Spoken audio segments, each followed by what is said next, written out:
Heyo, heyo, heyo, ketemu lagi dengan Dokter Ri. Semoga tetap sehat dan semangat karena hari ini kita akan membahas tentang kelainan makan.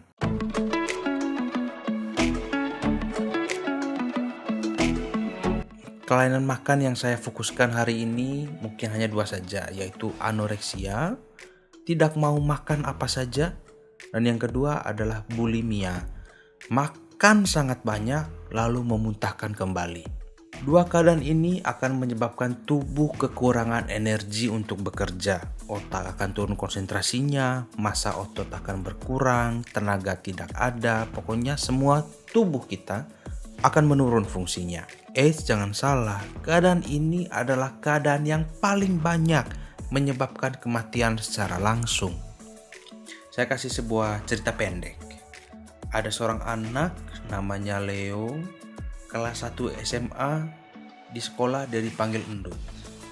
Dan dia tersinggung karena panggilan itu, sehingga dia mau menurunkan berat badan. Cara menurunkan berat badan yang paling kita ketahui adalah mengurangi makan dan berolahraga rutin. Maka Leo menjalankan hal itu. Di pagi hari dia jogging keliling komplek. Lalu seharian sampai sore hari dia tidak makan sama sekali, cuma minum air. Sore harinya dia nge-gym, angkat beban. Setelah dia berolahraga keras seperti itu, malamnya dia tidak makan juga. Jadi dalam sehari dia berolahraga 2 kali dan tidak makan sama sekali. Kejadian seperti ini berulang terus. Dalam 1 minggu Leo masih tidak merasakan apa-apa karena memang masih banyak cadangan energi di tubuhnya. Kan dia gemuk juga ya. Tapi setelah 1 bulan, 2 bulan, 3 bulan, suatu hari saat dia mengangkat beban di gymnya, seperti sekering di rumah, kalau kelebihan beban, tak, mati listrik kita. Begitupun Leo, saat dia mengangkat beban, matilah dia di tempat olahraga itu. Apa yang terjadi sama dia? Jantungnya sudah tidak memiliki energi untuk memompa. Saat jantung memompa, dia perlu bahan bakar. Sedangkan Leo tidak makan, berolahraga terlalu berat, sehingga saat jantung mengeluarkan energi, energinya habis. Listrik di jantung, pompaan di jantung berhenti dan dia meninggal seketika. Cerita ini sangat banyak terjadi sebenarnya. Cuman kita tidak tahu, tidak terpapar media. Suaminya BCL, mungkin saja bisa terjadi seperti itu. Mungkin saja. Saya juga tidak tahu pastinya seperti apa. Tapi kejadian seperti Leo banyak terjadi di dunia. Kalau cerita soal bulimia lebih aneh lagi. Dia pengen makan. Makannya banyak sekali. Supaya dia tidak tambah gemuk dengan makan yang terlalu banyak, setelah dia makan harus keluarkan lagi dengan memuntahkan makanan yang barusan dia makan. Bisa saja dia mengorek-ngorek lehernya untuk men-trigger, memicu refleks muntah sehingga dia mengosokkan perut. Tentu saja dengan cara ini berat badan pasti turun. Tidak ada yang kita makan kan? Kita makan muntahkan. Sebelum makanan itu dicerna dan diserap gizinya, sudah dikeluarkan lagi. Tapi dengan cara ini gigi kita bisa keropos, leher kita akan meradang terus, saluran nafas kita akan rusak, bisa juga lambung dan tenggorokan kita akan terluka, bisa menjadi muntah darah. Banyak hal yang terjadi dengan memicu refleks muntah ini, dan itu sangat tidak normal ya. Tapi dalam kehidupan kita sehari-hari dengan teman, mungkin tidak terjadi se-ekstrim itu ya. Tetapi kita harus melihatnya lebih luas dari fenomena ini. Begini, kita lihat dulu bahwa kelainan makan tadi, si Leo atau yang memuntahkan kembali tadi, itu bukan sekedar masalah perilaku makan, tetapi itu adalah keadaan mental, keadaan psikis, jiwanya yang terluka, jiwanya yang butuh pertolongan. Sehingga kita melihat ini bukan saja dari fisiknya.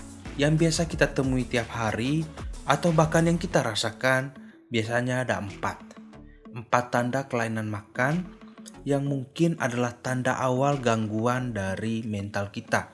Yang pertama adalah obsesi. Isi pikiran kita selalu berisi tentang makanan dan bentuk tubuh, makanan berat badan, makanan kalori. Itu terus yang berada di pikiran kita sehingga akan mengganggu proses kegiatan kita lainnya. Yang berikut, porsi makan kita menurun sangat banyak, menurun sangat signifikan. Biasanya kita makan 3 kali, tiba-tiba cuma makan sekali dengan porsi yang kecil.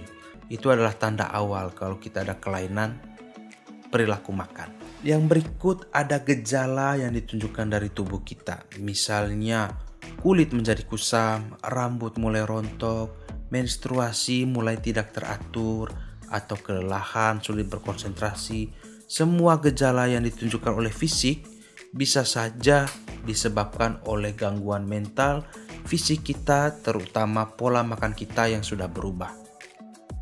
Tanda yang keempat yang paling penting, kalau kita sudah merasa tertekan, merasa stres, merasa depresi tentang bentuk tubuh kita, tentang cara makan kita, maka ini tanda yang seharusnya harus segera untuk menemui orang yang bisa membantu kita. Misalnya psikolog, dokter, ahli gizi, perawat, siapapun, teman pun. Coba konsultasikan supaya kita mendapat pertolongan segera. Kenapa hal ini bisa muncul? Ini bisa banyak hal sih. Mungkin juga ada trauma masa kecil. Misalnya dari kecil kita dibully, dasar kamu gendut, badan kamu jelek, kamu tidak menarik. Ini akan terpatri dalam pikiran kita sehingga saat kita beranjak dewasa, pikiran kita hanya mau memperbaiki itu. Fokus kita, semua jiwa, raga, energi kita difokuskan kepada penampilan itu. Lalu yang berikut, saya salahkan sosial media. Saya salahkan internet. Kenapa? Karena yang di internet selalu ditunjukkan hal-hal yang ideal. Badan yang ideal, bentuk wajah yang ideal, berat badan yang ideal. Model-model dunia itu kurus sekali. Tidak ada model yang terkenal banget itu yang gemuk. Ya ada tapi sedikit, dan itu bukan tujuan kita. Yang kita mau ya ada badan proporsional yang ideal, itu tujuan kita. Saya ya juga mau punya badan seperti model atletis, kekar, berotot, lemak cuman berapa persen tubuh kita. Saya juga mau. Cuman kalau mengejar mereka mau sampai kapan? Kita juga tidak akan bisa menjadi seperti mereka juga. Toh kita dilahirkan dengan bentuk badan yang lain, dengan bakat-bakat yang lain, dengan metabolisme tubuh kita yang lain. Jadi kalau ingin mencontoh orang yang ada di internet, itu sangat susah. Karena memang mereka dibesarkan seperti itu. Mereka dapat duit dari sana. Dan ingat, semua standar kecantikan, standar ganteng, standar proporsi ideal dari tubuh manusia itu tidak lebih dari marketing dunia. Hanya meraup untung dari situ. Buat apa kita mengikuti hal-hal palsu seperti itu? Lagi pula, bentuk tubuh kita, penampilan kita hanya sebagian kecil berpengaruh kepada kualitas hidup kita sesungguhnya. Bahkan bisa saya bilang tidak berpengaruh sama sekali. Jadi apa yang penting? Yang penting adalah bersih, wangi, kelihatan segar. Itu orang lebih perhatikan. Dan terakhir juga cukup bully orang karena bentuk tubuh. Sangat berpengaruh pada kehidupan orang. Mungkin kita hanya menjadi guyonan atau bahan tawa. Tapi bagi mereka, itu adalah hidup mereka. Oke, itu saja untuk hari ini tentang kelainan makan. Menjadi panjang, menjadi bahan diskusi yang baik. Jadi silahkan tinggalkan di komen, jangan lupa share ke teman-teman lain. Dan yang penting, tetap sehat dan tetap semangat.